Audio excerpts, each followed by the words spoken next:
అసలు పార్వతీదేవి భూలోకంలో జన్మించడానికి కారణం ఏమిటో మీకు తెలుసా? ఒకరోజు మహాశివుడు కైలాస పర్వతం మీద ధ్యానంలో లీనమై ఉన్నాడు. పక్కనే పార్వతీదేవి కూడా భక్తితో ఆయనకు సేవ చేస్తూ ఉంది. ఒకరోజు దేవతలు శివుని దగ్గరికి వచ్చి భూలోకంలోని బాధలను విన్నవించారు. ప్రభు, భూలోకంలో అహంకారం పెరిగి తపస్సు, భక్తి మార్గం తగ్గిపోయాయి. లోకానికి సత్యం, సహనం, దాంపత్య ధర్మం మళ్ళీ నేర్పే ఒక ఆదర్శం కావాలి అని వేడుకున్నారు.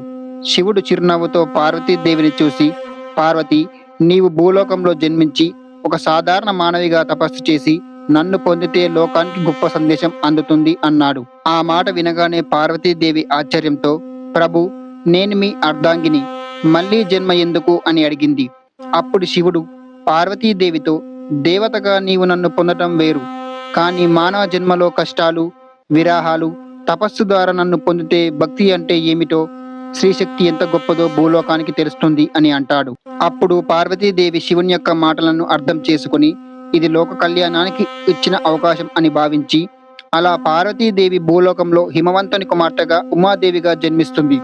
చిన్న వయసు నుంచే ఘోర తపస్సు చేసి చివరికి ఆమె తపస్సు మెచ్చిన శివుడు మళ్ళీ ఆమెను వివాహం చేసుకున్నాడు. ఆ లీల ద్వారా శివుడు లోకానికి ఒక సందేశం ఇచ్చాడు.